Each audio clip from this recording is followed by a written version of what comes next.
Can. Okay, I've got it going now. Glad you mentioned that. Okay, we're on general meeting settings right now. If you're listening in on the recorder, you go down to the caret right by your camera of stop video, and you click on there and go up to video settings, and that'll take you there. Or you can go to the shield up in the upper left-hand corner of your screen, click on it, and then you'll see a little gear device there. You click on it, and it will also take you to your computer settings. So we're starting out at general, and we're just talking about general things here. I believe, and we had a little trouble with this last week, with someone, always show your meeting controls should be clicked. That's about halfway down, and that's the only thing other than the default settings that you really have to worry about too much, in my opinion. If you click always show your meeting controls, if you like your meeting controls not to show up and you just move your cursor over them, they'll come back. Another one that we'll learn in just a little while is a keyboard shortcut that allows you to use the Alt key to bring up your meeting controls just by pressing the Alt key, and we'll get to that in just a little while. But other than that, everything on this page is, if it's a default setting, it'd be fine. That's something that I have a preference. I want to see my meeting controls all the time. I don't want them to disappear on me. Any questions about general? We'll go on to video. And on video, everything is pretty much default. You might want to go down to mirror my video. We talked about that last week. That's kind of an important one. When you look at Yuba City Rotary on my shirt here, it will look straight to you. If I don't have my, let's see, if I just unclick mirror my video, is it backwards to you now? No, it hasn't changed. Hasn't changed? You probably have to go off and come back on to do that. That could be. Anyway, right now it looks backwards to me, but it probably looks straight on to you guys. And so I would click mirror my video at all times, just so that when someone looks at something from the receiver end, it comes straight through. Okay, going on down, let's see, it has advanced settings, but most of those are pretty much default settings that you don't have to worry about as long as you have them on default. Okay, going down to audio. Let's see, audio. If you, here's one that's not necessary, but it's one that I found I started using it, and actually it's very useful. It's the last to the first, or next to the last one down. It's called press and hold the space key to temporarily unmute yourself. If you have that clicked and you want to unmute yourself, rather than going over to the mute button and pushing it, you know, the microphone on the left of your toolbar, you can just press the space key, and I just pressed it. So you probably can't hear me now. Is that correct? Did you lose me for a while? No, we still got you. Oh, I think it only works with unmute. Oh, I'm sorry. I thought it also muted me. I used it for unmuting, like in a Rotary meeting. If you want to speak up and not, I had that backwards. I use it in the Rotary meeting. I found it quite convenient to ask a question or do something during the meeting to keep it muted and then just hit the space key. So I was a little confused there. The other questions on this page, sync buttons on headset. That's generally for people that are using the little earbuds. Max, you might be able to tell us about that. Is that something that you do? Hmm? Do you use the sync buttons on headset when you're using your earbuds? Yeah, in the beginning. Okay, so I don't know if any of you use earbuds or anything like that. Going on, the advanced settings are all mostly auto and nothing to worry about. Share screen is something we probably will not, we will not be using in speech contest, but just to let you know, the key to sharing your screen is to have the file running before you start your Zoom program. And then you will be able to share your screen very quickly. You click the share screen icon. And if you have the file already running, you will get a picture in the pop-up window that shows share screen. You click on it and right away you're sharing the screen. Chat, you for sure want to have your chat button clicked. And I would have pretty much, if you have all the default settings set, you're pretty well set on chat. So you don't have too much to worry about there. Background and filters, as far as the speech contest goes, I don't think you'll be worrying about background and filters. In fact, we probably should have a rule that you can't have it. Well, we do have a rule in regular in-person meetings of speech contests that you can't have logos or symbols on shirts and things like that, which probably would have to apply for virtual backgrounds and filters too. And we talked about filters last week. Filters is like when I did the hat and the mask and the different things on the filters last week. If you click on video filters and virtual backgrounds, I think if a student is giving a presentation and has a virtual background like Lake Tahoe or something like that, I don't think it should be an issue. Just my own thoughts. Recording,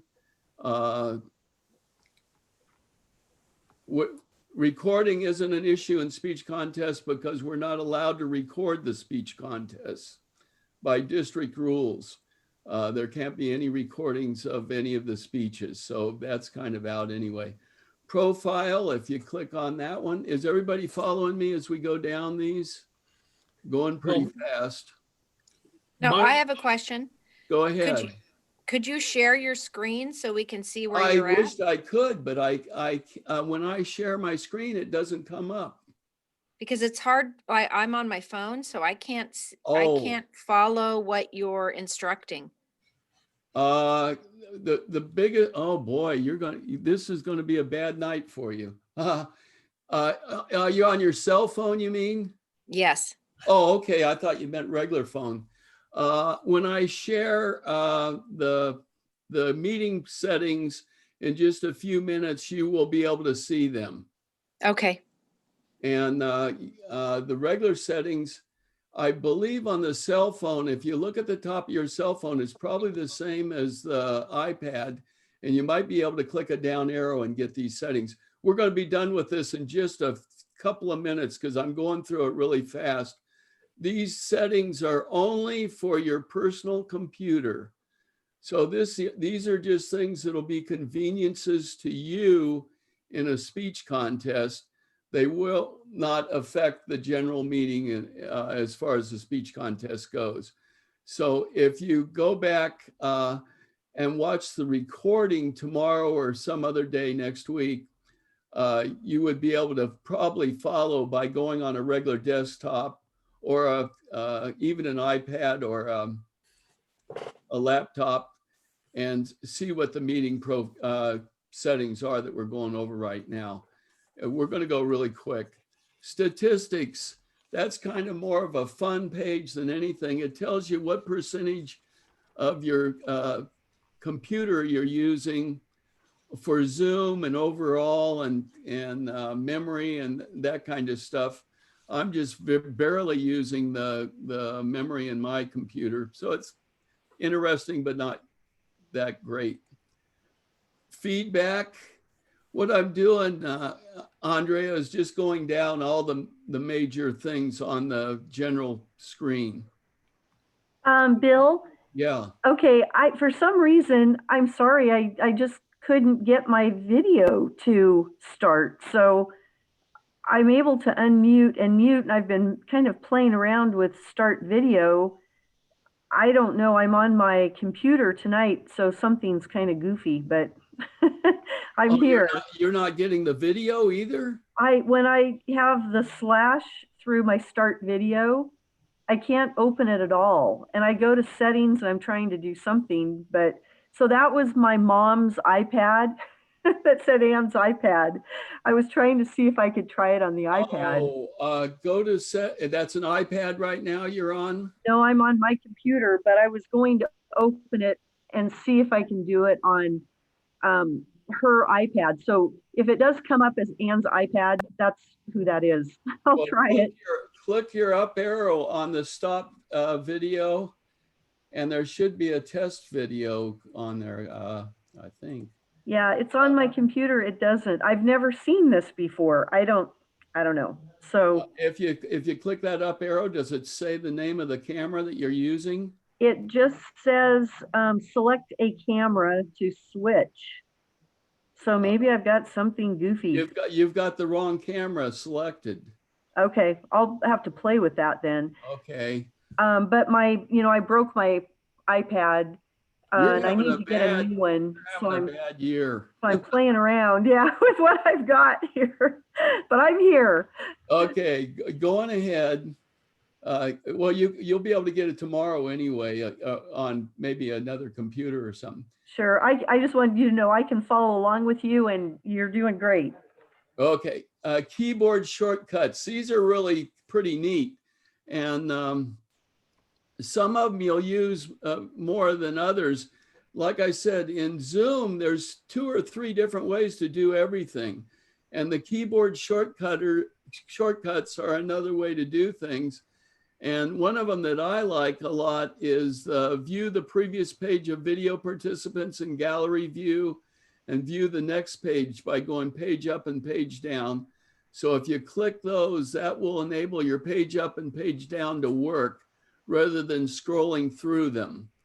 So when you have gallery view, that's when you have all the pictures on your screen of say 30 people in a meeting. You can go to the next page by going page up or page down.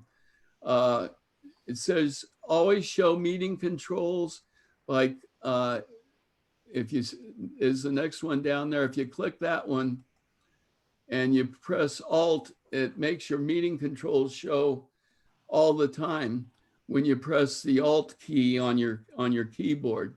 Mine doesn't click right now, and the reason is because when we go to meeting settings, I have it set to always show meeting controls, period, in my meeting controls for my computer. Okay, they have things like start and stop video, and I never click that because I would never remember to start it up again. And start and stop screen sharing. There's just a whole bunch of keyboard shortcuts to do everything that also are enabled by your icons on your toolbar. If you're an old Radio Shack user, these things are quite convenient. If you had an old Radio Shack computer from 40 years ago or 50 years ago, we did everything by keyboard control. And then accessibility is to allow you to enlarge the printing and things like that. It's probably not going to be very useful for a speech contest type situation. But if you were in a special ed classroom or something like that, you would be using that accessibility part of it. Okay, any questions on general computer settings? On that always show meeting controls, is there a reason why you would not want that on? Yeah, some people wouldn't want to see it. It just clutters up their screen. For me, I kind of like to have it accessible right away where I see it. So it's just a matter of preference. Mm-hmm. If they want a clear screen with just the picture, then they would want to have the meeting controls out of the way. And if you want to be able to get access to those meeting controls like I do, I don't want to look for them. I want to be able to see them right away. For some reason, I cannot make mine click to on. Is that because I need something else on first? Oh boy. I went right down to the next one, next two, and I can click them on. But that always control meeting controls, I cannot get that on. Yeah, I wasn't able to do mine either, actually. So I think it's in the meeting settings that I already Okay. set for this particular meeting. Okay. So you may not be able to get yours. Is everyone's, are your your toolbars, are they disappearing or are they staying on all the time? Everyone out there? They're on. Mine are there if I take the cursor down to the bottom, but they're gone if I take the cursor above the bottom area. Okay, then I don't know what's going on there, and I have a feeling we might find it in the meeting settings, because I've set mine to be on all the time, and that might have, somehow I might have impacted some of yours, but I'm not sure. Okay, if you press the X now and close out those meeting settings, I'm going to share the screen. Does everybody have a pencil and paper? Yes. I do. Okay, because I'm about to take you somewhere where you might want to write some notes as we go along as to how we got there. And you're going to find this very useful, in particular for doing settings for a speech contest. And what you have to do is you really have to set up your settings for the speech contest before you schedule it. Otherwise, it will just simply go with the defaults and settings as they're set. When you schedule the meeting, all these defaults will be included in the schedule. And even though you change the settings later on, since that meeting was scheduled, it will stay with the old settings. Okay. And so right now, what I'm going to do is I'm going to click share screen. And I'm going to go to, and I've already set this up. Remember, one of the things I had to do was open the file that I wanted to go to. And I'm using Microsoft Edge, but some of you may be using, you could use Google, you could use Yahoo, you could use any kind of a browser. This one happens to be Microsoft Edge. You could use Google Chrome. Now, when I click on this and I click share, you should have got a share picture of Microsoft Edge. And up here in the right, here, I'm going to go up here. Did we ever go over the annotation things on the share screen?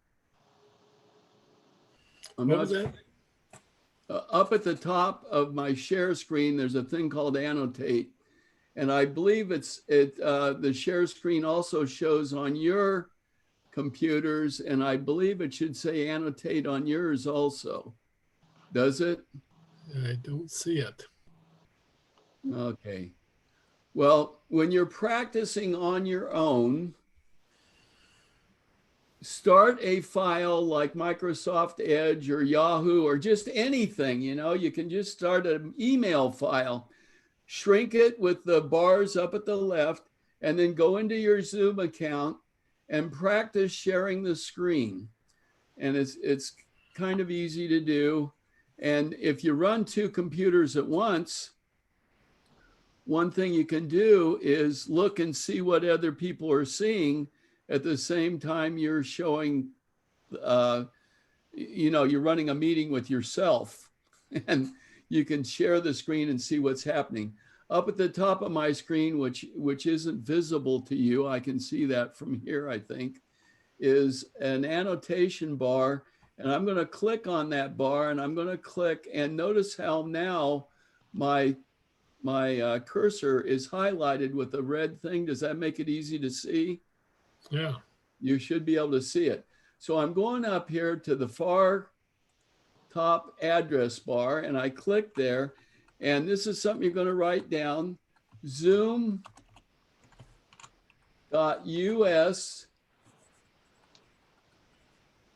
and then a forward dash. And do you have https://zoom.us/meeting in your drop down list? Yeah.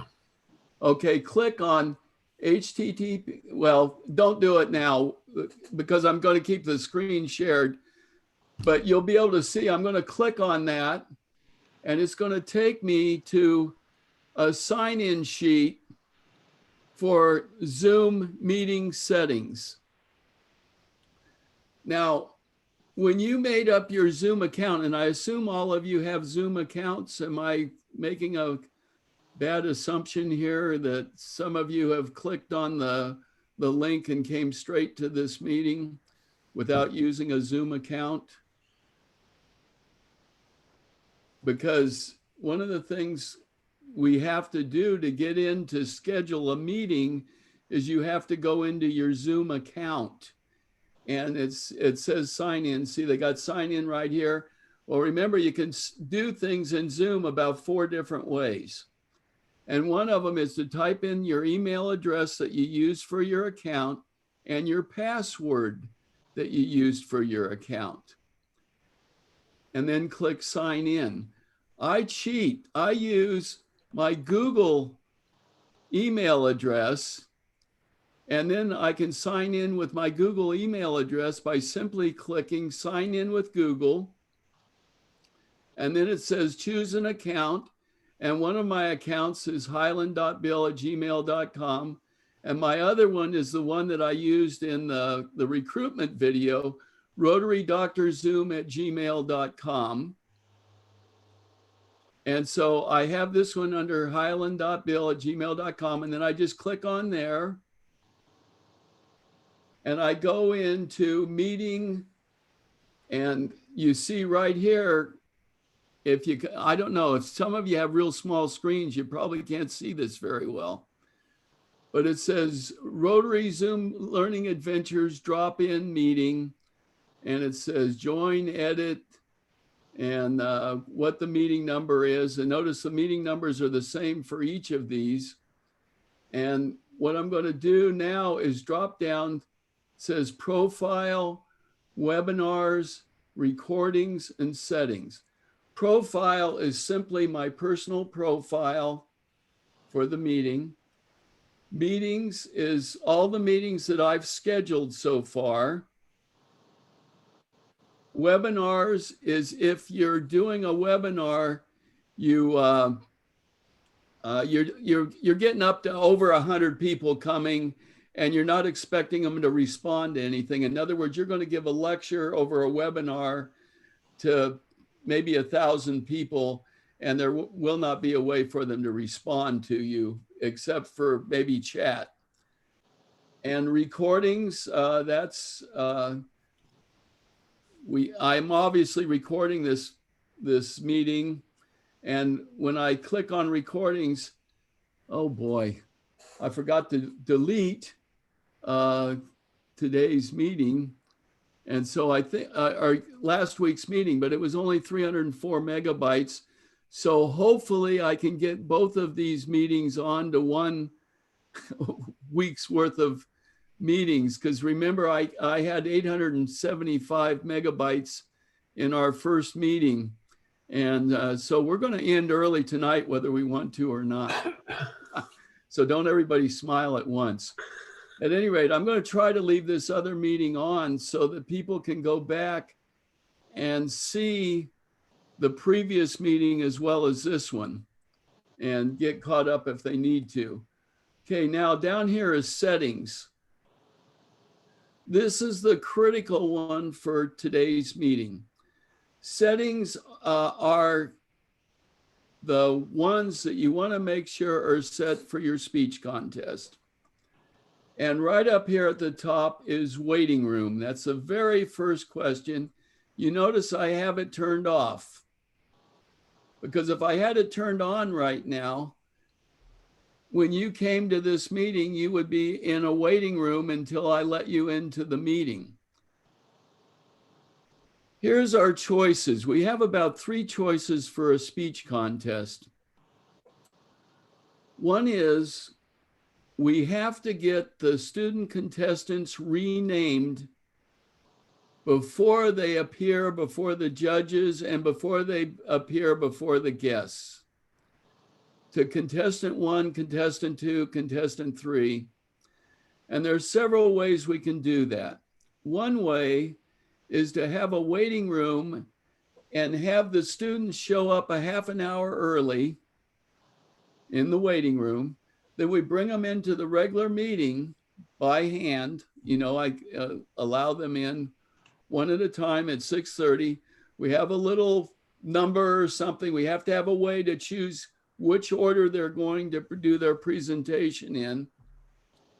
You could hold up a number 38 or something and say, pick a number from 1 to 100, and whoever's the closest to 38 goes first, second, third, fourth, and fifth, and by how far they are from the number.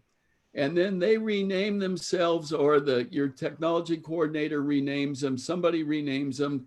They can rename themselves later on in the settings. We'll set that up so they can do that. To contestant 1, 2, 3, 4.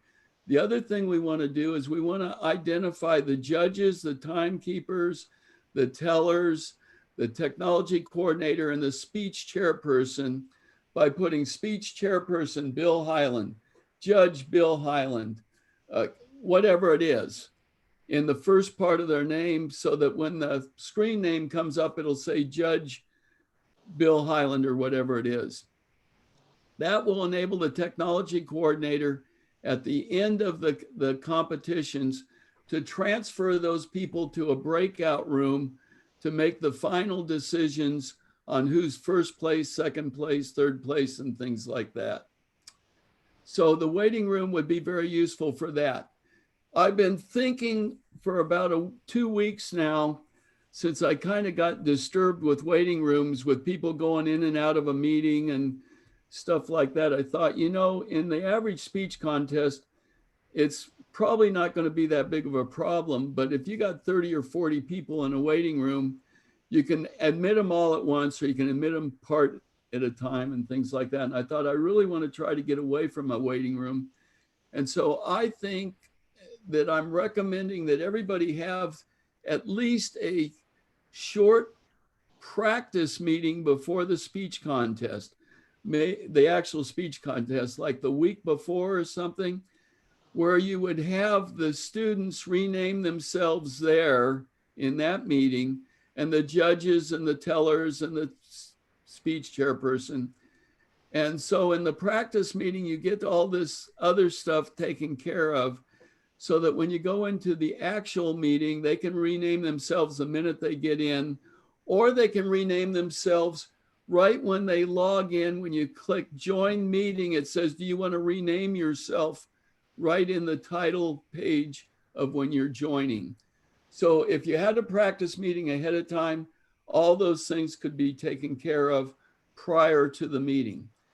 Here's the third way you could do it. So now we've got 2 ways. You can use the waiting room, have the kids come early, let them into the meeting at 6:30, rename them there, and then everybody else that comes early would be in a waiting room until 7 o'clock or whenever your contest was. The second way is to have a practice meeting ahead of time. And the third way that we're going to learn about breakout rooms in just a minute, you could have everybody come into the meeting at the first of the meeting, and then take the students into a breakout room and have them rename themselves. The speech chairperson and the judges and all that could rename themselves at the beginning of the meeting. So there's 3 ways you would be able to handle it. Any questions about my suggestions there? Believe it or not, that's going to be the longest discussion I have today is on the waiting room, or how you're going to rename your students. By the way, on the next one down, if you look, waiting room options, it says edit options, customize waiting room.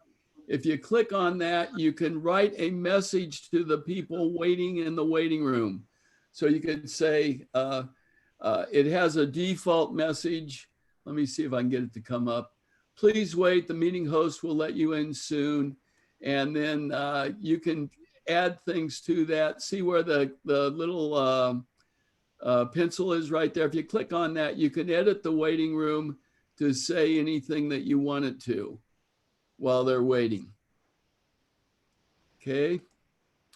Now going down, meeting passcode. Let's go down here to personal meeting passcode. Let's see. It says here, all instant and scheduled meetings that users can join via client or room systems will be passcode protected. The personal meeting ID meetings are not included. And I have that turned on. Passcode protection simply gives you a layer that if somebody gets the number of your meeting, they can't just automatically come to it. And so that's why I've kept with a passcode. If you go down to the next one, it says personal meeting ID passcode. In this meeting, I've scheduled it with a separate passcode from my personal meeting passcode. I don't know that that's really necessary. Uh-oh, I just got a note that my internet connection is unstable. If I disappear, I'll come back on in about 5 minutes and be back with you. Okay, a personal meeting ID, if you click on show,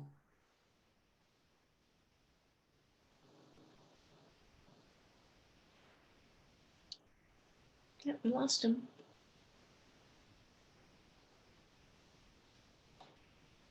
I think we lost him.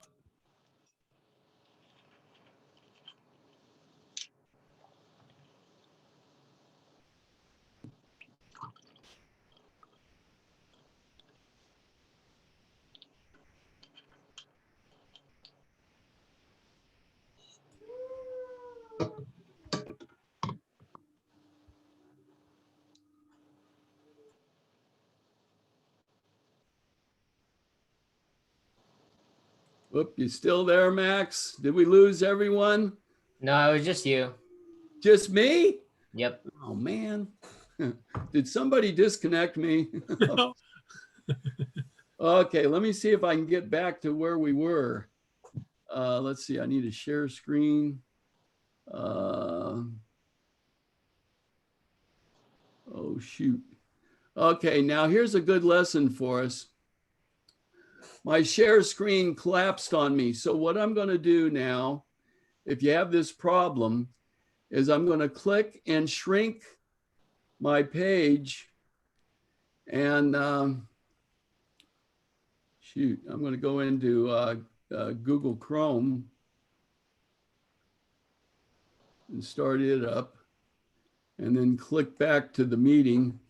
Now I'm going to share the screen again and see, okay, I've got Google Chrome right here. And I'm going to go to, right now I'm going to zoom.us-meeting and start over again.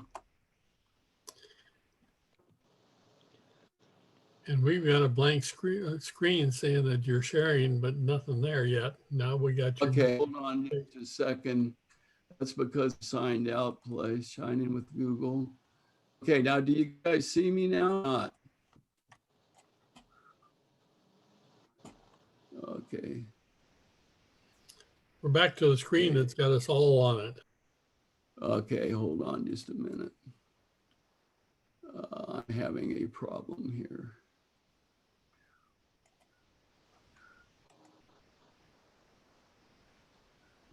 If I can share the screen again.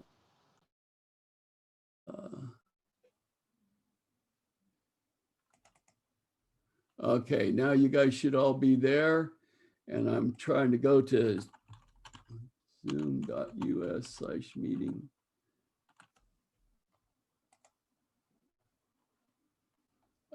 Dadgummit. Okay, I have to go to Microsoft.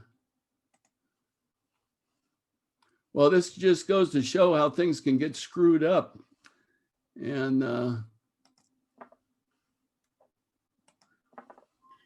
this is another one of those learning experiences. Yeah, no kidding. I'm sweating now.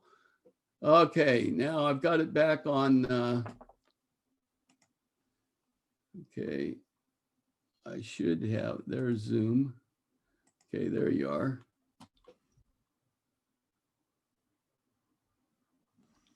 Whoop, okay.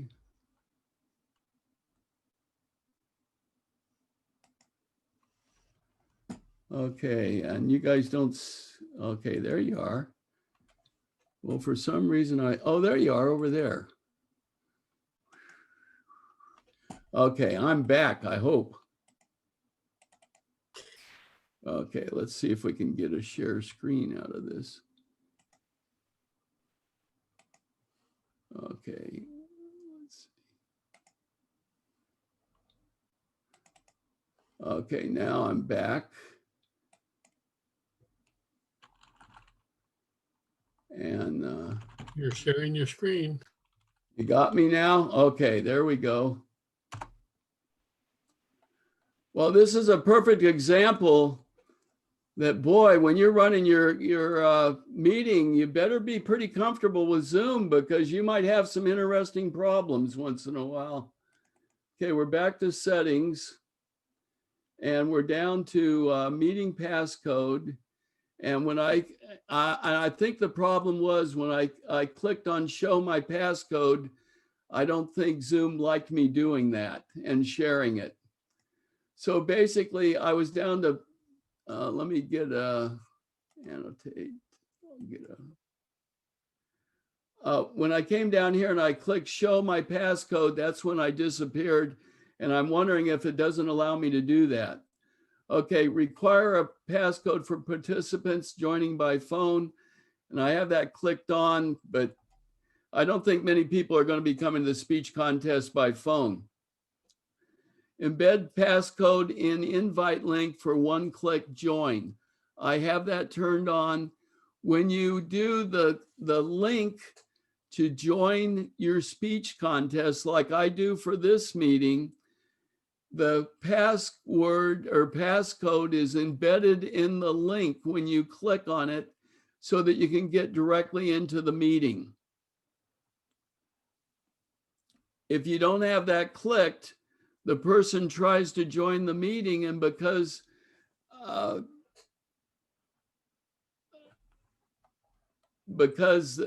they don't have a full Zoom account, it screws them up. Okay, that's the next one down. It says only authenticated users can join meetings. I have that turned off because I don't know who's going to come to the speech contest, so I can't put them in as an authenticated user. Does that make sense? An authenticated user means that I already know that they're coming to the meeting and they're the only ones that can get in. Does authenticated user mean that you have to have a Zoom account and come through that way as opposed to use the login? No, an authenticated user means that I have already approved them to come to the Zoom meeting, and not that that's how I believe it anyway. Okay, embedded passcode to an invite link for one-click join. I have that turned on. We just talked about that, didn't we? Okay, I'm coming down to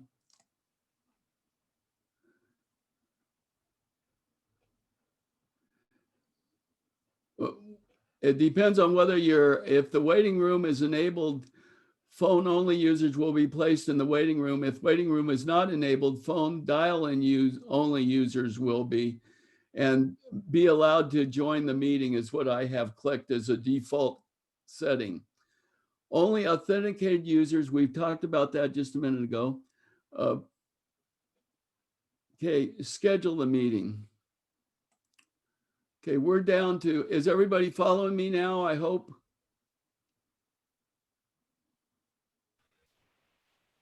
Did I lose everyone again? No, I'm here. Okay. I don't see your pictures now for some reason. So, oh well. As long as everybody's out there, I hope. Okay, scheduling the meeting. A host video. Start meetings with host video on. I have mine turned off, but these two don't really matter. Participants video, I have you guys on. I think when you have guests coming that may not even know how to unmute themselves and things, that you need to have their stuff turned on. Okay, telephone or computer audio. I had computer audio only checked, and when I first started the training meetings, right away we had a problem because somebody tried to come in on a telephone and couldn't do it unless I had it clicked on telephone and computer audio.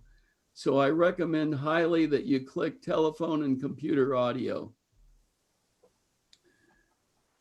Okay, allow contestants or participants to join before host. That's completely up to you guys. I don't think it's a problem. If you have a waiting room, it isn't a problem at all because the host has to let them in. Enable personal meeting ID is up to you. That's completely a personal thing, whether you use your personal meeting ID or not. Mute all participants when they join a meeting. I have that turned off for the reason I just gave earlier, that I feel it's a problem for people that aren't familiar with Zoom to know how to unmute themselves. Let's see. I'm going to skip over some things here. Chat. You want chat turned on, otherwise people will not be able to text each other, and they may want to do that.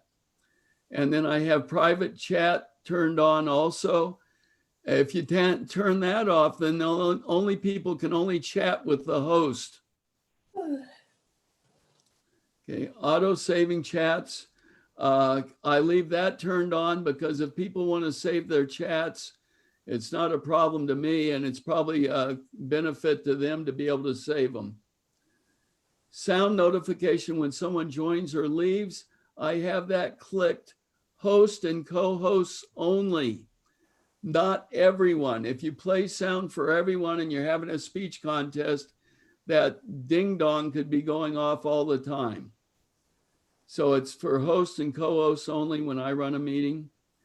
And when someone joins by phone, I don't ask them to record their voice. I assume that they needed to be in the meeting that we're running anyway. I also, as far as I'm concerned, the next one down is file transfer. Hosts and participants can send files through the in-meeting chat. Well, as far as I'm concerned, that's fine. Okay.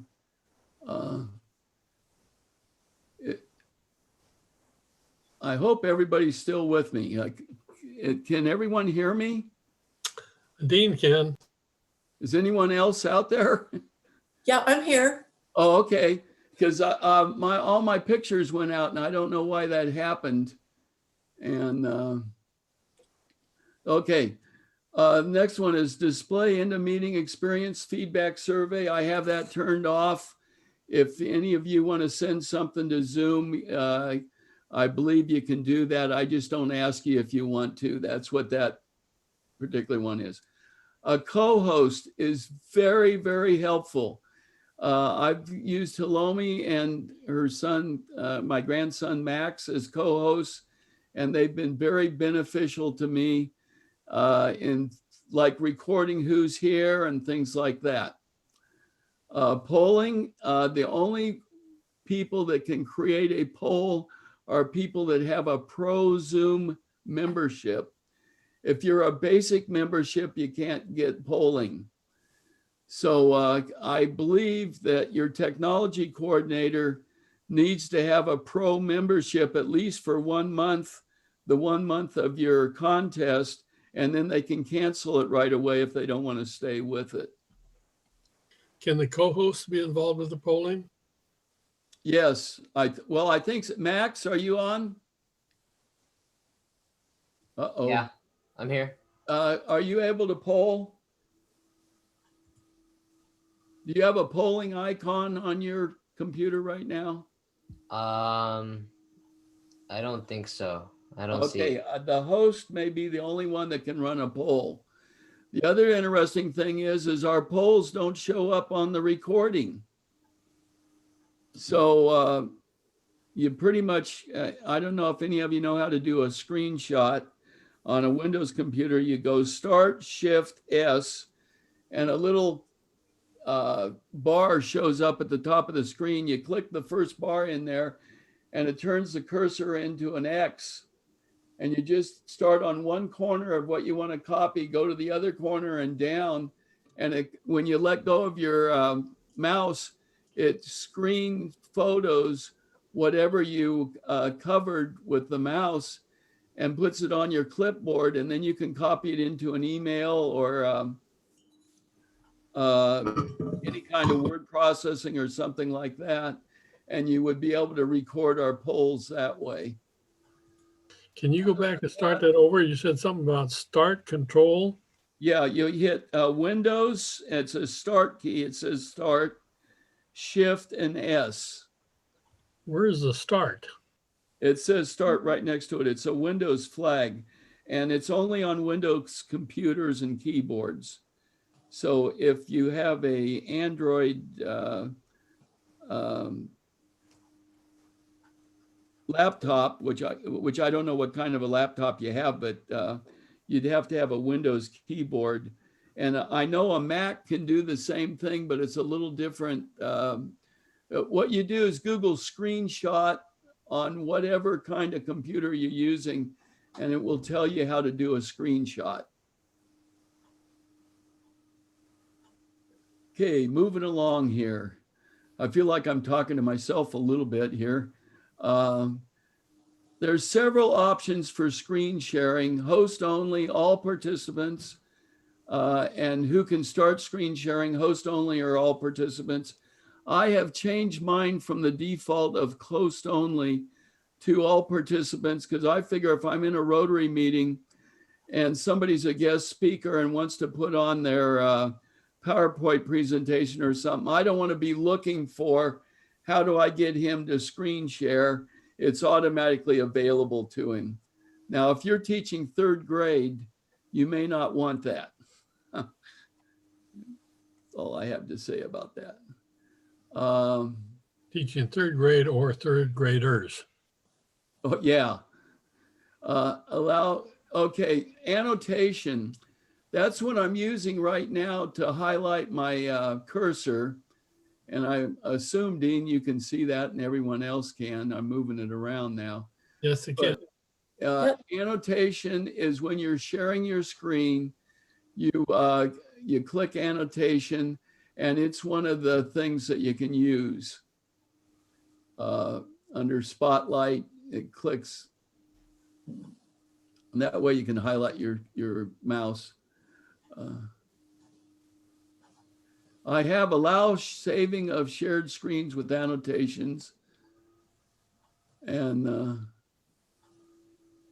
let's see, whiteboards are kind of I don't think anybody uses whiteboards, but it basically allows you to draw on a whiteboard or type on a whiteboard and then share it like I'm doing right now with this. So, but you wouldn't be able to use it in speech contests because we're not allowed to use prompts of any kind. Remote control is when you, is where we're at right now. And that's when another person can control the shared content. For example, when I shared the spreadsheet program for judges and tellers and people at a previous meeting, I had that clicked.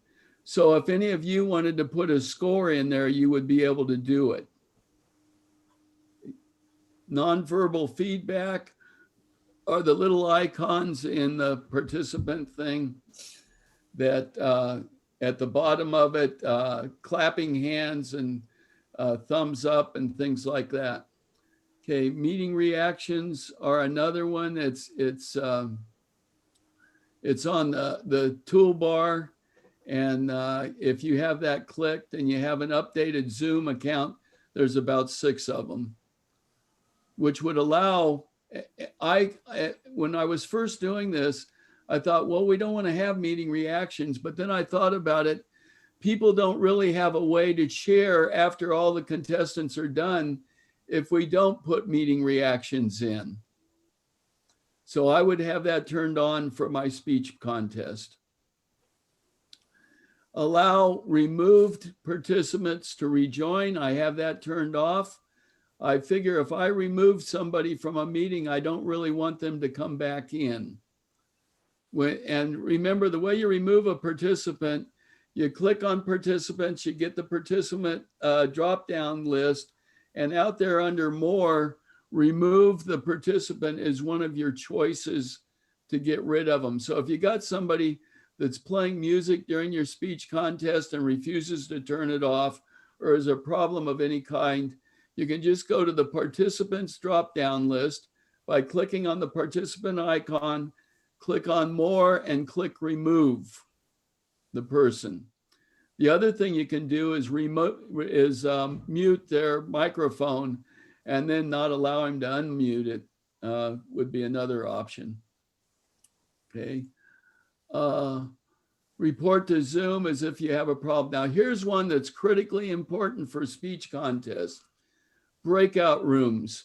If you don't have that switched on, Dean, for example, the other day you said when we had you as a co-host and you couldn't find the breakout room, well, 10 to 1, your breakout room is turned off on your settings.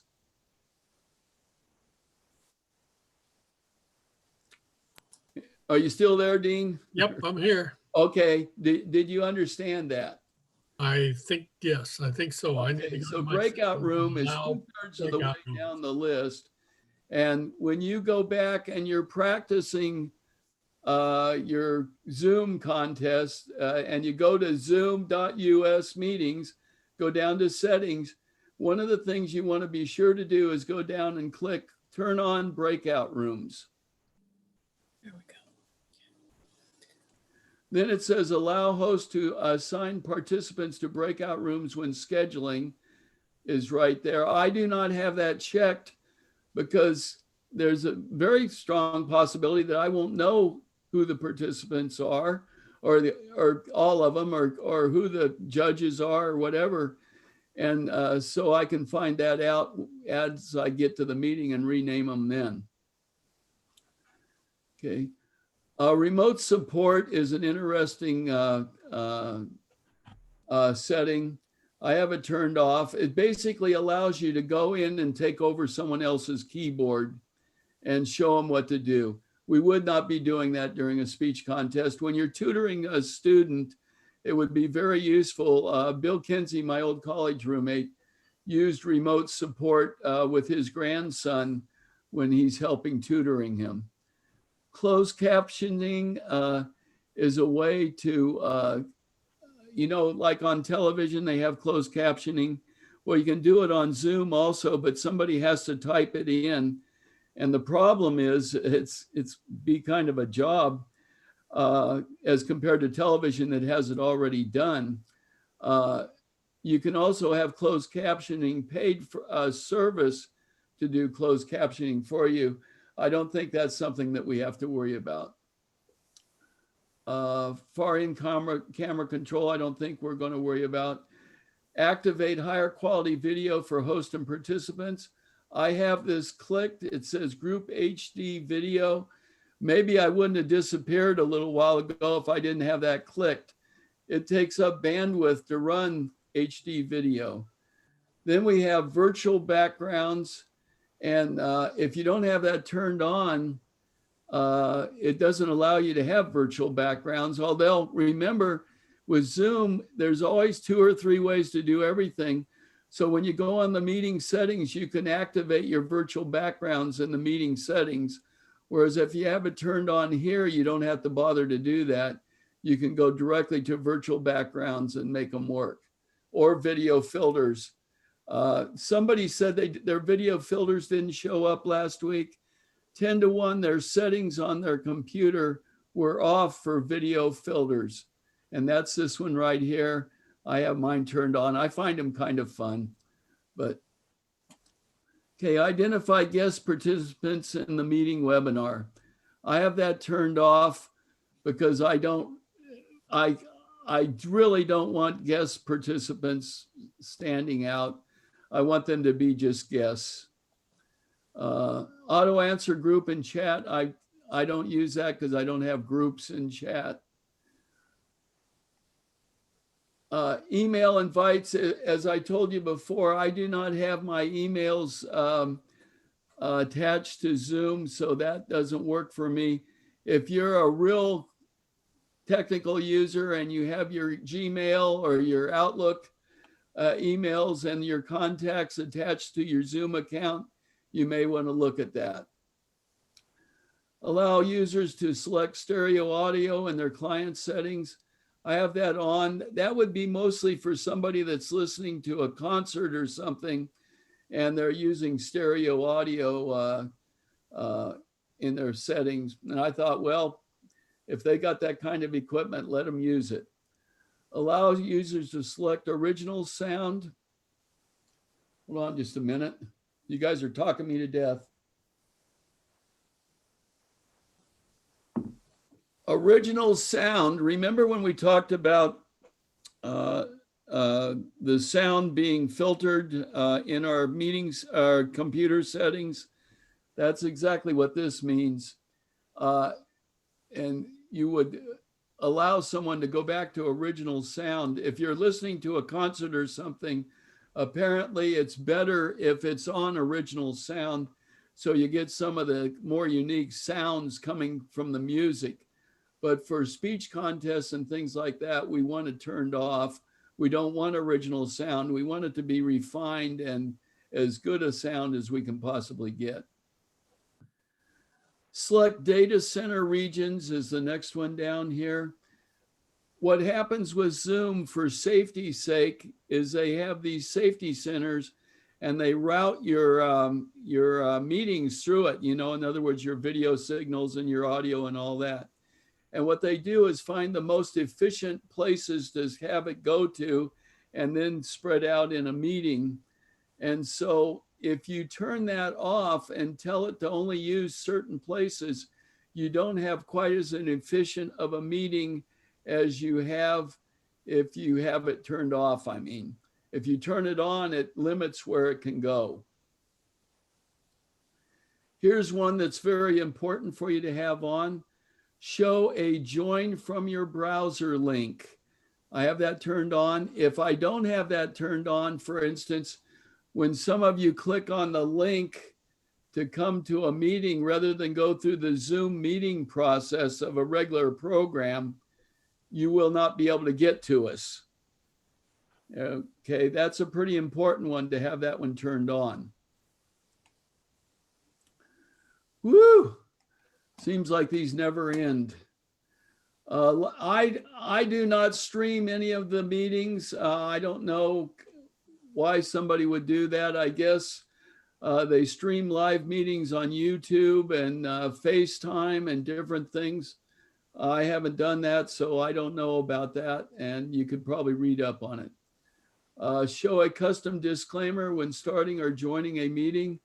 For instance, if we were having sexual content in this meeting, I may want to do a disclaimer or something, notice to you about what's happening in the meeting or whatever.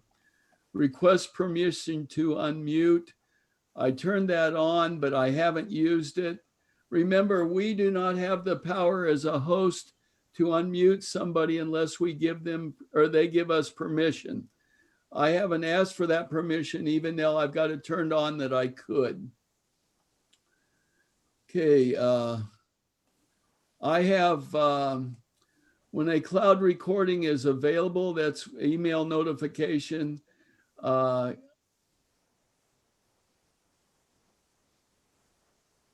have it send a copy to alternative hosts. We don't have alternative hosts, but I have that turned on so that it gets sent to me. And I know that our cloud recording of this meeting, for example, is available. When attendees join meeting before host, I got it turned on to notify me. When a meeting is canceled, I have that turned on so that you find out and I find out. When an alternative host is set to or removed from a meeting, I have that turned on. Here's the different kinds of hosts you have. You have a co-host, which is what Max is and Halomi was. They have all the controls that I have as a host. You have a alternative host, which you'll see at the bottom of the meeting schedule. You can have an alternative host. The alternative host must be a pro Zoom license holder. If they are only a basic holder, they can't be an alternative host. An alternative host would be very helpful. Like if I was sick tonight and couldn't host this meeting, we wouldn't be able to have it because I don't have anybody that can be a host for the meeting previous to the meeting being held unless they're a pro holder license. Okay.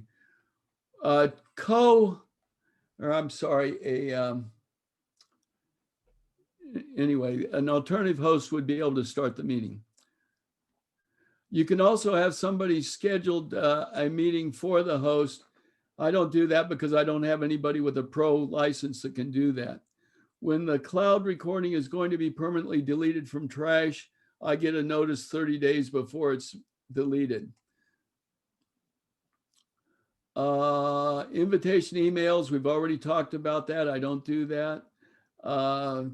Scheduling privileges, I don't do because I don't have anybody that's a pro member that would want to schedule any meetings for me anyway. And then there's a button down at the bottom and we're all done and it says regenerate. I do not know what regenerate means. I have Googled regenerate. I've gone into Zoom for regenerate. The only thing I've come up with is it says do not regenerate the settings. So anyway, just ignore that button and we have covered all meeting settings. Are there any questions? Have I got anybody left out there? Oh, yeah, but we're too confused to know any questions. No questions. That's why I said you might want to take some notes down because there's so much to cover. What you can do is they also have tutoring in Zoom. Let's go back to up to the top. By the way, once you click either on or off for any of these settings, they are set. You do not have to save them. They're automatically saved the minute you reset them.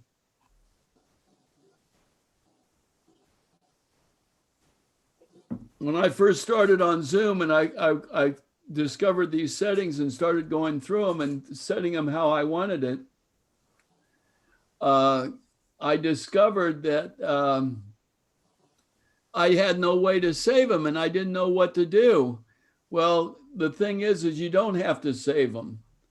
They're automatically saved. So now whatever we've put, like I have a waiting room off right now.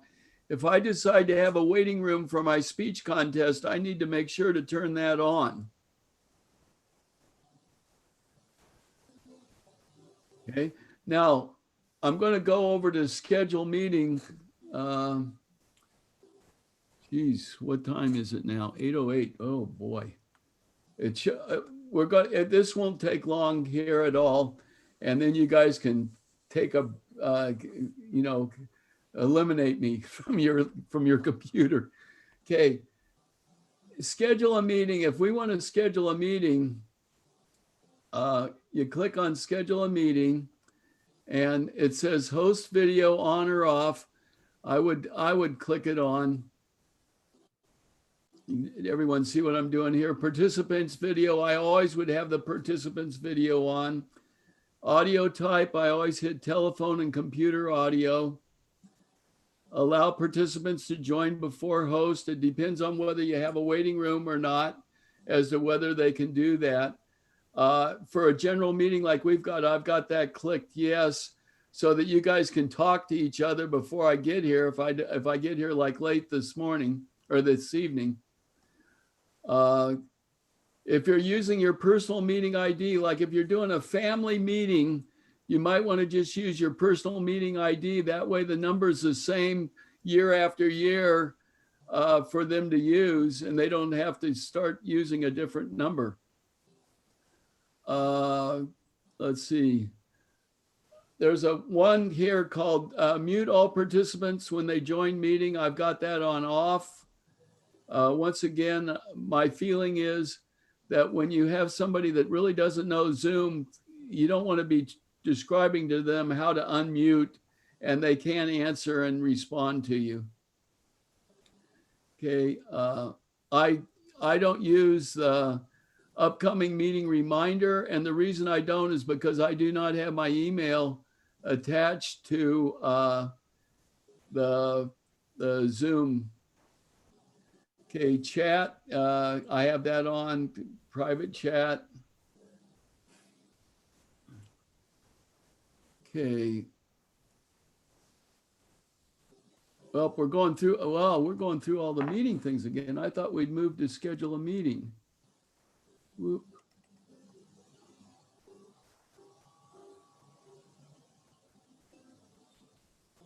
Oh, wait a minute. I was clicking on the wrong thing here. We were going down the same thing we were going through. We would need to go to meetings and then click on start a new meeting. But you know what I'm going to do? I'm going to just go into the meeting that we're doing today right now and click on just so you can see how I did it. This meeting is a continuing meeting. I put up at the top, I put the name of the meeting, and then anyone is welcome to attend the trainings. I put the times, and they're going to be every week, show occurrences. And you can add it to a Google Calendar, and then all the people that are invited would get notices of when it was. The meeting ID was automatically generated by Zoom. So I didn't, this is not my personal meeting ID. Down here, the passcode is Rotary. I'm not going to click show because that caused me problems before, but you can see what it is if you want to. Here's the invite link for all these meetings. It's always the same. And so what I do is copy that into, well, I don't actually copy this one, but I copy an invite link from participants when I do the email reminders to you guys. I have the host and participant on, telephone and computer audio, allow participants to join anytime. And I have the following polls, and this is where you would create your polls for this meeting by clicking on add over here and making up a title for your poll and using it.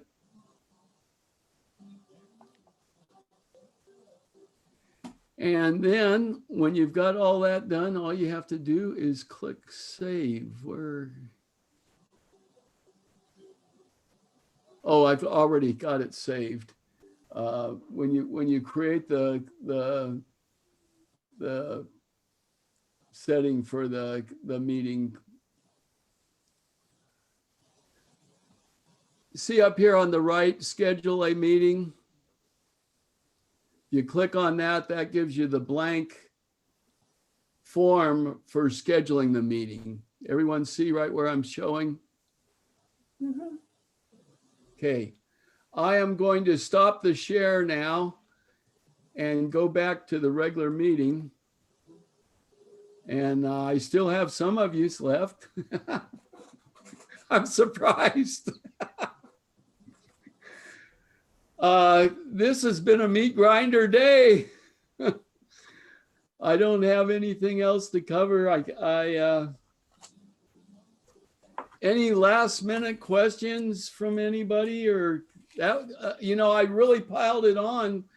But I think the only way you can kind of, what I'm trying to do is introduce you to it and then ask you to go in and run a host meeting for yourself with just you.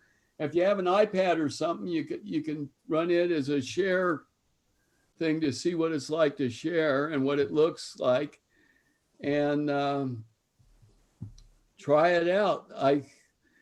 The more, you know, once you realize it exists and what it is, it will seem simpler as you go through it.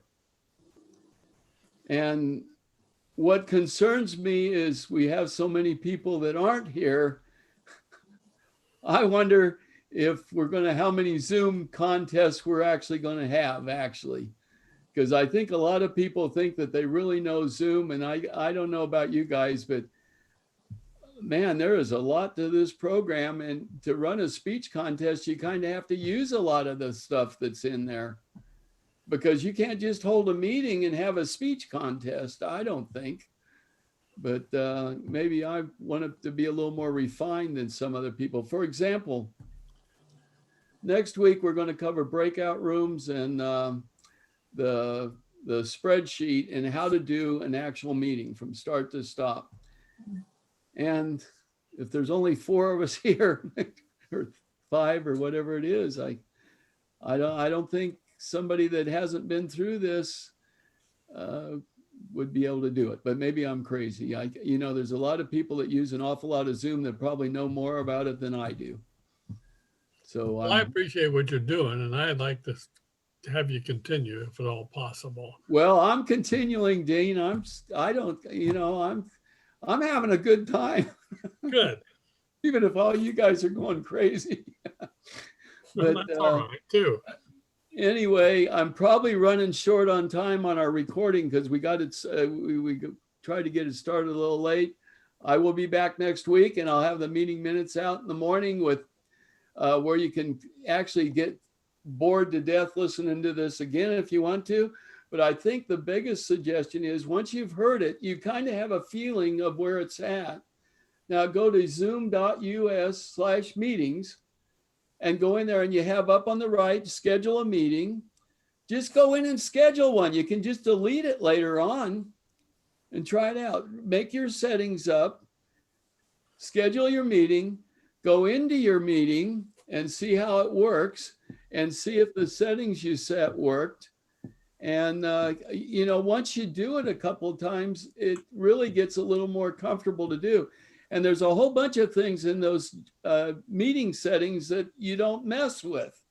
You just pay no attention to them. But the breakout rooms, changing the passcode to Rotary or something like that, or something that's really simple.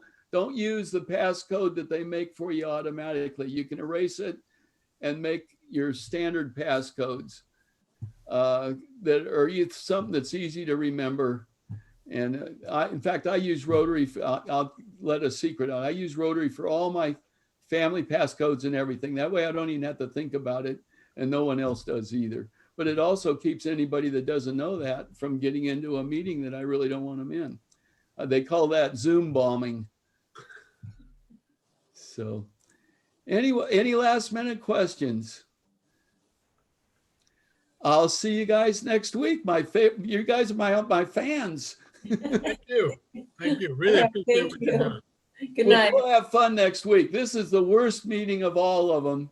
And now next week, we'll be able to go into breakout rooms and have some fun and raise a little hell and see if you guys can do something bad or something, and then we'll do I'm going to send out copies of the spreadsheet. Well, I only have like 4 technology coordinators. And so I don't know how this. Getting one, but I haven't had any luck yet because I don't feel comfortable doing it. So I've sent some emails, but haven't heard back yet. Yeah. Without the training, holy mackerel. So it'll be interesting to see if people as we get closer to actually having contests where people say, hey, Bill, do the training over again.